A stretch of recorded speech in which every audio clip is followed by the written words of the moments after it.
Hi everyone, I'm Becca. Welcome to my channel. Normally it's about health and wellness and gluten-free and urban homesteading and soap making, and I have a little Etsy shop called Becca's by the Bay. A lot of people have been asking my husband and I what's been going on lately because I've been having some health issues.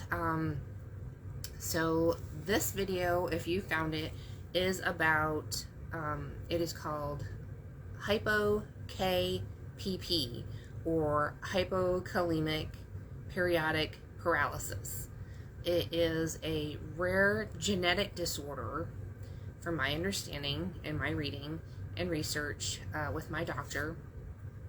About 1 in 100,000 people get it, and it's been extremely difficult to diagnose over the years. I am coming up on almost 50 years old soon, and my understanding from what I've been reading is this is it's a genetic disorder from a mutated gene. Specifically, I guess there's 4 different types of things that they have going on. I'm trying to look at my computer here. I don't know if it lists it all right here, but there's like a hyper kalemic periodic paralysis, where you get too much potassium in your system and you have issues with paralysis and things like that. Mine is the opposite. I have hypo, where and we're getting it diagnosed right now, so we're like in the journey of finding out the final diagnosis, but we're pretty sure this is what it is through a major process of elimination I'm going to kind of go over. But the hypo is low potassium, where I get muscle weakness, paralysis, and I'm going to talk about kind of the different symptoms of how it's presented personally for me. And I'm going to also go into how we're getting this diagnosed, because it's been a really long journey to get to this point. And had we had genetic testing from the beginning, we would have known sooner. And there is hope. From my understanding, there's a couple of different medications available that help. There's no cure, and it's just managing this disease that I've got, is what it looks like. So, and I don't know everything about the 2 medications. I'm still like really new and fresh into like looking into all of this. But I will be providing some websites where you can go and look at. Since it is rare, there's not a ton of information available, but the information that is out there is like super easy to find, and we actually found it on YouTube. So here we are on YouTube, talking about it, hoping that this maybe helps somebody else out there who might feel lost and alone and not heard in where you're going for medical treatment. And trust me, I have been there over the years. So what it says here is, for the hypokalemic periodic paralysis, is that this is the most common form of periodic paralysis. The potassium never leaves your body. It just has shifted at the cell level, and it's triggered by low blood potassium levels. When a person with hypokalemic periodic paralysis does not have enough blood potassium, they may experience muscle weakness or a paralysis attack.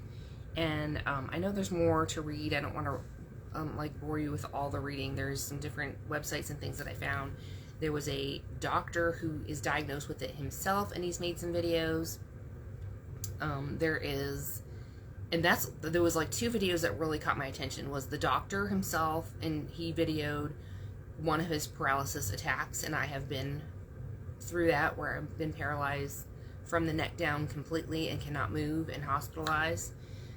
It's very scary. I've also been paralyzed where I was in the hospital. I was not able to actually voice, I couldn't speak. So the paralysis was so bad, it affected my vocal cords, where I was not able to even speak what was going on. I couldn't move my body at all from the neck down. And I couldn't tell people that, hey, we know potassium fixes this, but we don't know why. Really really scary position to be in and feel like people are not taking care of you or treating you properly, or they think that you're faking it. And so over the years, I've had a lot of muscle weakness, clumsiness, they called it, although I wasn't clumsy, but I did, for whatever reason, due to the muscle weakness and things that were going on, I guess, have clumsiness episodes where you couldn't pick up your feet, you tripped on things, you got your feet caught on things, you broke toes, you twisted ankles, all kinds of things, and fell down and hurt yourself. So this happened kind of, you know, it seemed like a lot to me when I look back at it over the years. And I was in gymnastics and when I was younger, and they said that, you know, oh, well, she's just going through growing pains, you know, it'll subside, but right now it was getting really bad where I was getting injured all the time, and they felt like it was a good idea for me to stop doing gymnastics because the growth pains were so severe and the accidents were getting worse and worse, and just, you know, they wanted me to grow properly. So something that I really love to do, they told me I shouldn't do anymore. So that was part of it, like when I was younger. And as I started to get into my teenage years, I had a lot of numbness in my hands and in my feet, and didn't know why, and just shaking it off. I'd have numbness sometimes in my legs, but it wouldn't last super long and things like that. Didn't really know what was going on. Didn't really have doctors that I went to for it because it wasn't something that seemed like a problem. It was just like, you know, eventually, you know, the feeling will come back. And then when I really started having some problems was like in my early 20s, where the numbness was getting really bad in my legs and arms, where it just kept climbing up, and I was getting like up to my knees and then up to my hips, and I really struggled to even feel my legs at all and struggled to walk. And they kept saying that I had what's it called? I'm sorry, my brain is just neuropathy. There you go. Okay, so I'm seeing a neurologist, and he's like, you have neuropathy and maybe it's genetic, and found out I have an uncle who has neuropathy. So they were like, okay, it's just genetic, you deal with it, take some alpha lipoic acid that can help with the nerve pain. They did do some nerve testing where they put the electrodes into your muscles, and they found out that the mylar around my nerves was only covering or effective at 40%. So it was functioning, the mylar around my nerves, at 40%, which is really low. Again, they were like, this is probably genetic, just manage it the best you can. Over the years, they sent me to physical therapy for getting stronger, working on my muscles, things like that. And another thing I got diagnosed with along the way was, like in my early 20s, was really, really exhausted. I mean, and I can see what happened at that point was like a major kind of burnout of just working a lot, home family stress, not raising the kids wasn't stressful, but just I was in an environment that was stressful. And so, and there was things going on at work that made a risk to my health a little bit more stressful as well. I have autoimmune and celiacs, and so there was a situation at work that just became really stressful with someone getting sick and contagious. It was just caused a lot of stress at that time, and then my body just felt like it was kind of shutting down. I ended up getting bedridden for about a year, and I could do things like simply, slowly, but it was exhausting, very tiring. I didn't have a lot of strength, so getting up, doing basic household chores, washing up, getting dressed, feeding the kids was very, very tiring. And I was so weak that my ankles would like roll under, and I would like fracture my ankles, and I couldn't really figure out what was going on with all of that. I went to a podiatrist, and he just had me do like ankle strengthening exercises and things like that. Eventually, over a year time, I got a little bit stronger and better, but I wasn't really able to work that year. And then later on, you know, I just kept having bouts of like just a lot of weakness, a lot of like, I wasn't really getting paralysis, but a lot of numbness and weakness was happening. and they kept saying that I had chronic fatigue. Really didn't know what else to say what it was. I did finally get a doctor who diagnosed me with fibromyalgia, and I cried because I was in so much pain everywhere that everyone just thought I was crazy, or that I wanted attention, or like I was a hypochondriac or something like that. They sent me to therapy, I'm not kidding you, and which was helpful for dealing with the people that didn't listen to you. At least the therapist listened to you and encouraged me to keep, kind of searching and trying to find new doctors who would actually listen to me. But over time, it ends up looking like you're crazy looking for a diagnosis that doesn't exist. So they keep sending you back to psychotherapy, psychiatry, telling you you're anxious, depressed, all these things. This happened for a lot of years, just this repetitive cycle of trying to find a doctor who would listen to you. They do all this testing. They thought it was possibly Graves' disease, because I think that's in my family, which I read is somehow possibly linked to this. And they tested me, and so that was negative. They tested me for lupus, negative. They were testing me for MS, negative. I haven't been tested for ALS, but the neurologist didn't feel like I fit the description for ALS. And let me see, was there another one? I know I did a post about it on Facebook. So anywho, if anyone's following me on Facebook, there's a post about it, about all the things I was tested for, and they ruled out. So I am seeing a neurologist because I do have seizures, which is a completely separate issue. Later on in my 30s, I was rear-ended in a car accident by a drunk driver, and it caused a huge...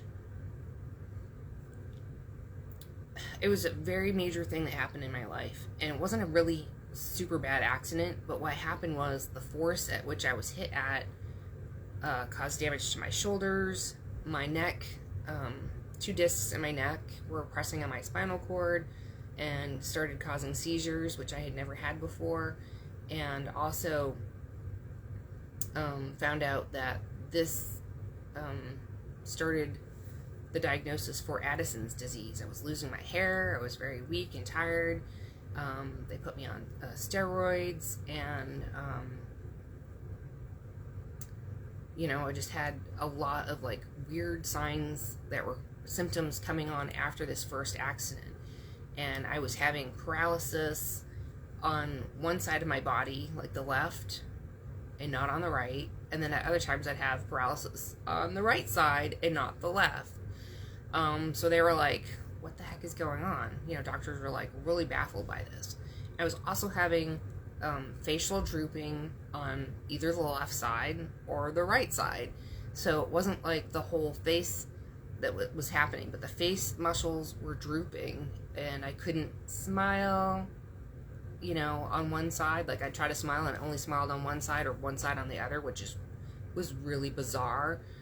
And my speech would get very slurred and sounded robotic almost, or that I sounded like I had a stroke or was having a stroke. And so that's what they were trying to treat me for, was that I was like a stroke patient because of this. And so I went through a lot of doctors and testing, trying to figure out what was going on. At the time, I was also having a lot of paralysis on one side of the body or the other side, or mostly what would happen is from the waist down.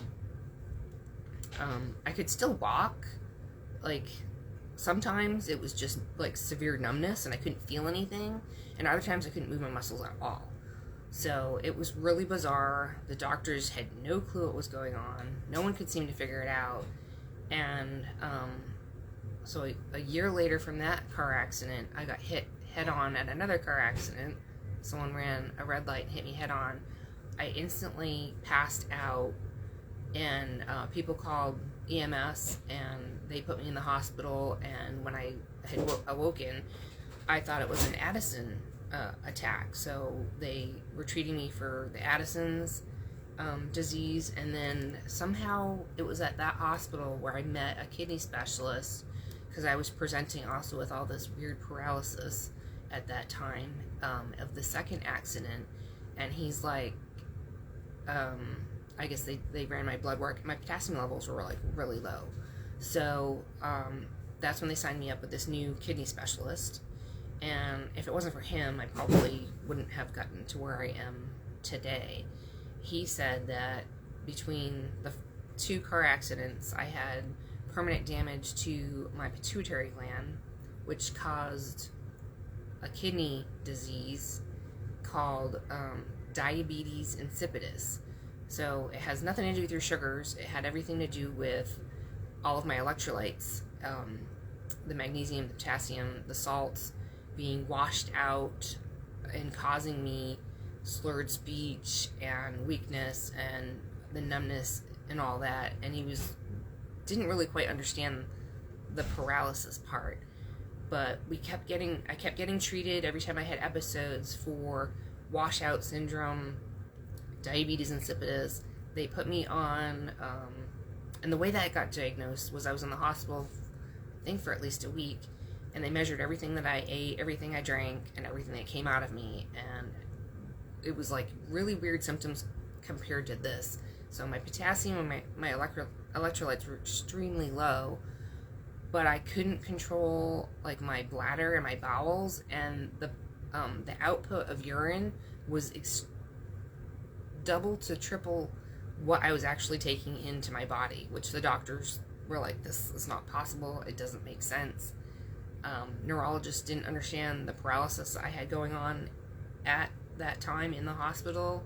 They did like come over and they scrape the underneath of your feet with a metal instrument just to check to see if you're faking it or if you have a reaction when they scrape up your foot.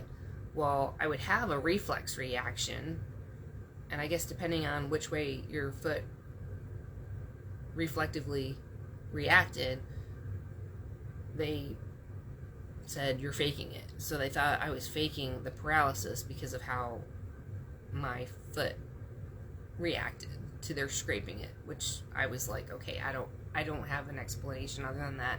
I can't get out of bed, I can't move my muscles.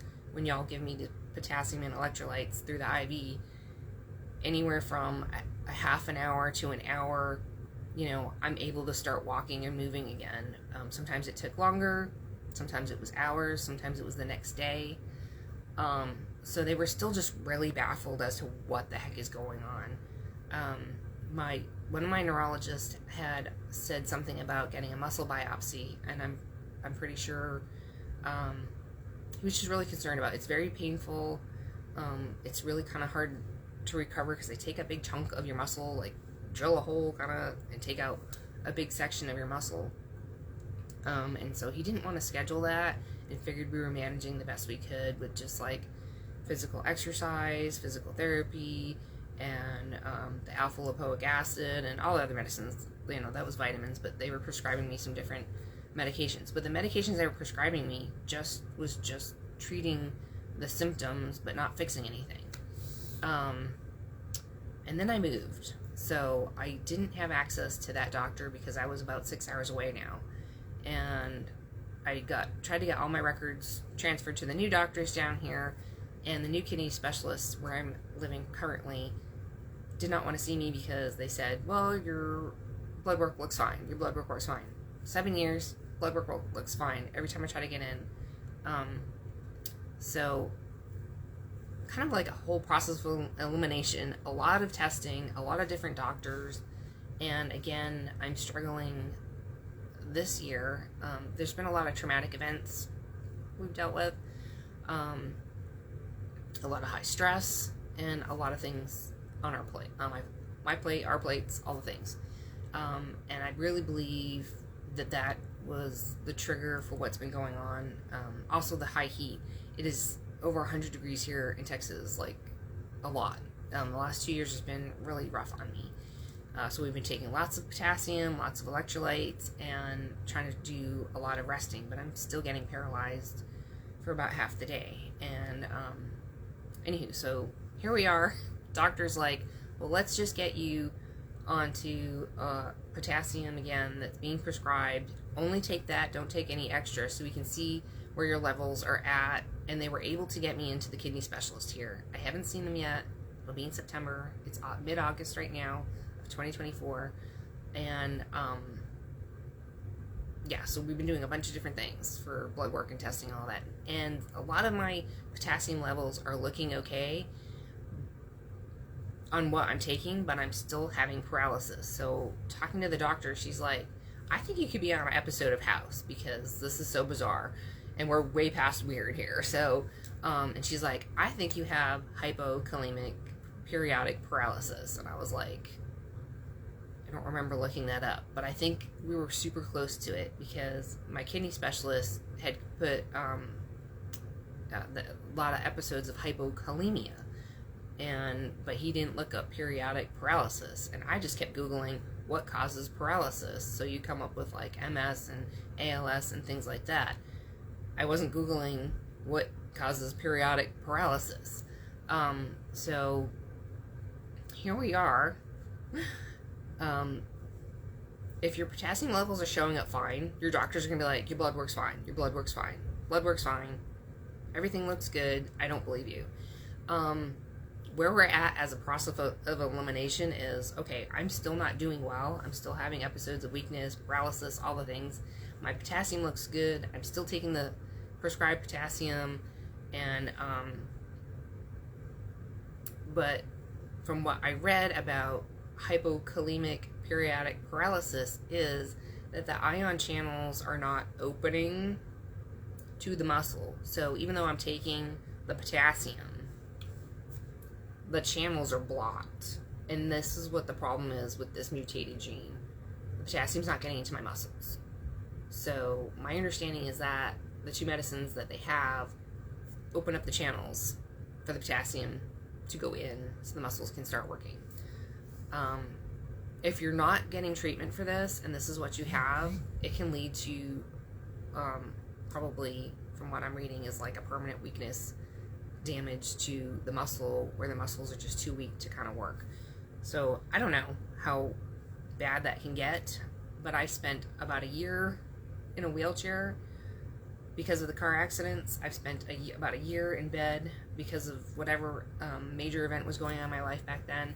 And I'm really struggling right now with the heat and the high stress and a bunch of just, it's just, things have just been too much. So my body just feels like it's shutting down.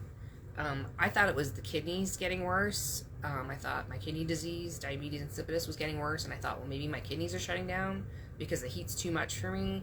And I thought, oh my gosh, I might need like a kidney transplant or kidney dialysis or whatever. So I was in the ER July 1st, and that's when they pushed for getting me into the kidney specialist here. A case manager really just advocated for me and got me the appointment. And while we've been waiting, because that's in September, I've been seeing my regular doctor about all the things that have been going on, and she's like, I think this is what it is. And so she and I, about the same time, found the YouTube channel about periodic paralysis, and there's an organization website, and from there I found Invitae. It is the genetic testing company. So I spent time on their website. You can order the genetic test, and it's a spit test, kind of like a DNA test, like Ancestry or MyHeritage, which I did MyHeritage recently, and it was just a swab. But this is like a tube you spit into, close it up, shake it up, and mail it back in. So it's about $500, maybe it's a little bit more. If you go to them without insurance and do all this by yourself, there is a genetic counseling session that's $250 at the time I'm making this video. And I think another $250 plus to have the testing and all that done. Now, my doctor, I talked to her about it, and she was able to talk to, there's a few specialists that deal with this disorder, My understanding from looking all that up, there's a couple of specialists in New York. I'm way down here in Texas. The other specialists are in France. So she was able to Skype, Zoom one of these specialists, talk to them about all my case files, all my paperwork, all my past blood work, and all the process of elimination, and they both decided, yes, I think this is what she has, and there's a government-funded program that can cover the cost of this test at no cost in the U.S. I'll put links to everything I found, and is it on this one? Well, I will put all the links. So, but if you go to their website, it's a really good starting point, as well as the periodicparalysis.org website.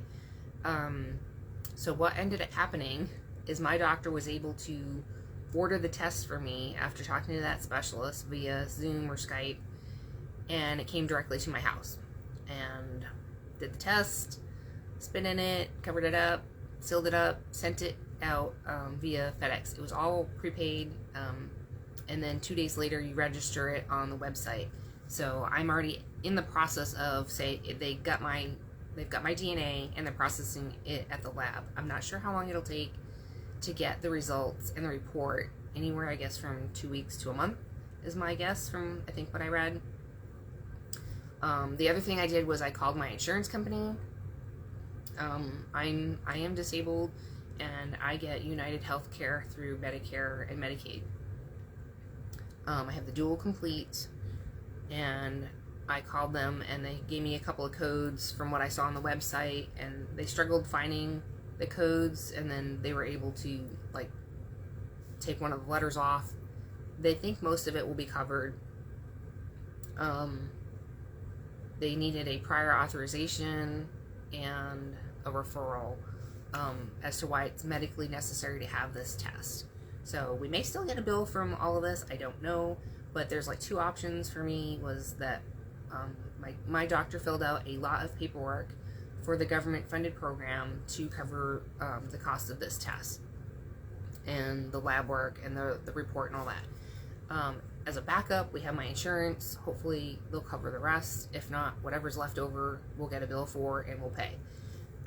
So the other option was that there's more specialists in San Antonio versus where I'm at in Corpus Christi, and I would have to see those specialists probably a couple of times, have a muscle biopsy scheduled, go have that done, and then get the diagnosis, and then be able to get the prescription that might help the channels open for the potassium to get to my muscles. So this is where I'm at in the process. Hopefully we can avoid the muscle biopsy, because I don't want another procedure. If this is all I need is just a genetic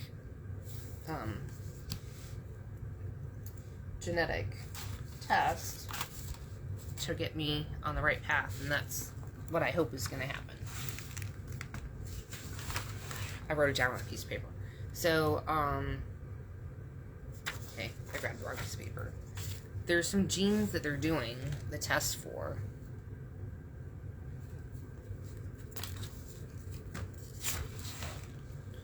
Okay. The program that covers the test, if you can get it to be covered by them, is Uncovering Periodic Paralysis Program. And then they're doing Invitae, the genetic test, is doing a primary periodic paralysis panel. There's 6 genes that they're testing for. So they're testing for ATP1A2, CACNA1S, KCNJ2, MCM3AP, RYR1, and also SCNYA. So there's 6 genes in this panel that they're testing for, and I'm guessing just one of them will just show that that's what I have. Like I said, I hope this actually is a helpful video for someone out there, because there has been nobody to talk to about this. This will be the second rare disease that I have the diabetes insipidus is about, I think, 1 in 100,000. There's only 2 people that I know of personally, including myself, in the state of Texas that has the diabetes insipidus kidney disease. And this is extremely rare, and most doctors have no clue what you're talking about and think you're crazy when you're in the ER and you can't move. They just they've written in my reports, uncooperative, not willing to work with staff, psych consultation. I'm not crazy. This has been going on for quite some time, and it's difficult to prove that you're paralyzed when your blood work looks fine. When your blood work doesn't look fine, they give you the electrolytes and the potassium, and then when you can walk again, they're like, see, you were faking, you could do it all along. Your electrolytes are just a little low. I've heard all kinds of nasty comments from nurses, doctors. Keep the faith. Keep pressing forward. If this is what you feel you have going on in your life, there are doctors out there willing to listen to you. It is probably going to be a process of elimination, and you probably will still need to see multiple doctors. She was talking about a neuromedical muscle doctor. Anyway, I am seeing a neurologist, a kidney specialist, and my primary doctor. And I've also seen endocrine, so I have hypothyroidism as well. So I have a lot of other health issues going on. So it makes it, I think, even more complicated to diagnose this when they're like, well, we're chasing the symptoms for this, we're chasing the symptoms for that. It doesn't all quite fit here, and it doesn't quite all fit there, and it's not something people even think to look to test for because it's so rare. So, like, some of the videos I watched, which, is like, they're treating a lot of people as if they're like a horse. We see a lot of horses, and this is what they have, and this is what we test for. And you're the zebra. And they're like, I don't know what to do with you. I don't know. And I've heard that, like, a lot over the years. Don't know what to do with you. Don't know how to help you. Keep searching. And these are doctors. It's extremely frustrating. I really hope that I start feeling better soon, and that once I get prescribed the medicine, I will come back on here and let you guys know how I'm, like, doing, because right now, just, like, doing the dishes, trying to tend to the garden, washing up, and doing a few other things is very exhausting. I have to take a lot of breaks, I have to take a lot of rests, and some of the things that they talked about too was, like, if your carbs are too high, it can cause a trigger for this, a paralysis. If you're eating too many carbs in your diet, if you're exercising too hard or too strenuously, you're out in extreme heat or extreme cold, too much stress in your life can cause this to happen. So, like, there's just, like, a combination of things that kind of come together that are like the perfect storm for us strange, weird people who have this, and that's what sets it off. And so, sometimes you can bounce back, and I'm like, okay, I'm good the next day, I'm good in an hour, I'm good in a couple of days. When it's going on for weeks and weeks and weeks, there's something you've got to press for, and don't let them tell you you're crazy. Do not let them tell you you have anxiety, depression, and take all these drugs. You don't need it if you don't need it. If there's something truly going on, keep searching for the right doctors. You'll somehow find them. It's just taking a long time. I really wish, and I think back then, before I moved here, there was some genetic testing I could have done. Insurance didn't cover it at all. We didn't know that this would be it. This was like a specific program to cover this specific diagnosis, to cover this testing. I think it was $1,500 to $2,000 my neurologist was talking about for genetic testing that he felt like would say, this is what you got going on. I could not afford that. I still cannot afford that at this time. So I feel really blessed that my insurance is going to help out, or this government funded program is paying for the whole test. So we'll find out. I will let you know. And I will put all kinds of links to information and videos that I found down below. I hope this finds you feeling hopeful about getting diagnosed yourself. I know there's not many of us out here even talking about this or advocating it, or talking about our experiences and things like that. The videos I watched were really helpful. There was a lady's story and another lady I saw, and literally how they were getting around is how I get around. And the walkers and the rolling walkers and dragging my feet, or like we're on a one level house now because I can't do steps. If there's a second story, I used to have to scoot myself up the steps backwards, like step by step, and that was extremely difficult. And I've already fallen down stairs and gotten injured really bad. So, and even though our house isn't like set up for disability people and things like that, it is a one level house, and I just do the best I can, managing, resting, and trying to get the right things in my body, the potassium and all that. And I eat really healthy. That's part of how why we have the garden here and everything. We grow everything organically, and you know, you can do all the right things and it's still not going to heal something that's genetic. Like the right, you know, I even tried keto for my seizures because they were trying to help get my seizures under control. Actually, keto was really bad for me. I'm also a B blood type, so I'm more of a nomadic genotype, and keto did not work for me. So it was like too low carb, and I feel like I do better. I personally do better with the Eat Right for Your Blood Type from Dr. Peter Diadamo for blood type Bs, and I seem to like a balanced meal that way throughout the day because I'm hypoglycemic as well. Low sugars really works better for me for how I feel. There's some do a food diary. I think that would be really helpful to see how you're feeling throughout the day after you eat things. I saw a allergist specialist that had me on an elimination diet. I've done the autoimmune paleo diet. I did raw vegan for 3 years, which was actually terrible for me. I'm back to eating, like I said, for my geno blood type B positive. There's a genotype diet from Dr. Peter Diadamo on his website. There's an app for it for telling you super beneficial, neutral, and avoid foods. And then he has something called the Swami, which I signed up for. It is a lifetime access that puts in your, you know, diagnoses, your genes, your fingerprints, measuring your bones and things like that, and a saliva test that tells if you're a secretor or non-secretor. And it computer puts together the Eat Right for Your Blood Type with the genotype and marriages them together, and online will print out the best foods for your body for healing, for during times of like you know, episodes of whatever that you're going through, and I try to eat like that most of the time anyway.